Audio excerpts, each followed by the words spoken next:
membesar juga ni.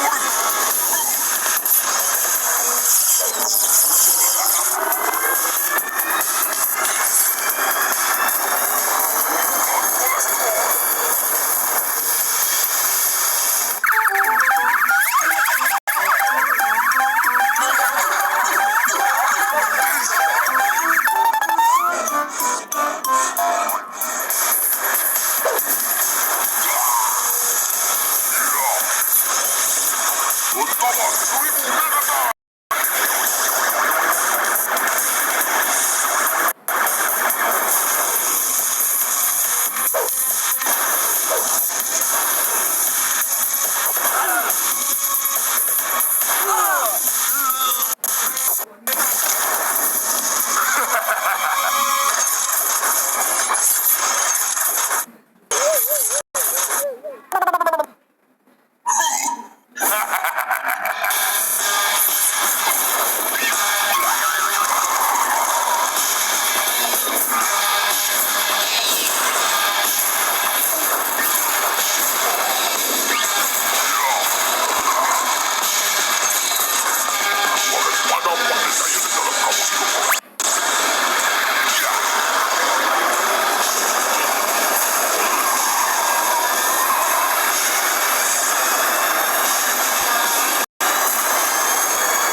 raksasa ni.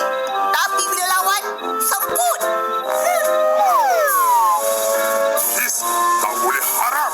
Harapkan raksasa. Raksasa tak boleh harap. Kui. Tak apa, bos. Esok kita jumpa lagi, Ada makanan lagi tak, bos? Laporlah. Hei, diamlah kau. Sekarang kau pergi masak pula.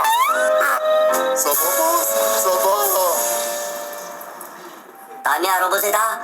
Usaha kamu semua membawa hasil yang membanggakan. Semangat berpasukan, Zenocip. Kami semua kenalah bersatu, kan? Betul kata Miko. Aku setuju. Kita semua dah bekerja sama dengan baik hari ini. Lapar pula. Yelah tu, Bipok. Perut dah berbunyi tu. Mesti nak minta Rex masak, kan? Rex, apa kata kalau kau bantu kita orang tolong masak untuk malam ni? Boleh? Betul tu, Rex. Kita orang semua tengah lapar ni. Ish. Hebat juga skill membodeng kau, Bipok. Laparnya. Baik, Rex. Nanti aku tolong kau potong bawang. Aku akan tolong kau rasakan masakan tu. Macam. Atau aku tolong tengok je. Elah, Bipok. Tak membantu langsung. Tak apa. Saya tolong pasapikan nanti, Tapi sebelum itu, siapa boleh tolong belikan barang-barang kat pasar? Nak beli kicap, sos, tomato, ikan, beras, susu, tepung. Mana semua orang ni? Tadi kata nak tolong sama-sama. Mampir. Encik Zenocip, awak boleh tolong belikan ke? Boleh? Macam mana saya tak beli, Dek? Alamak, ada panggilan kecemasan.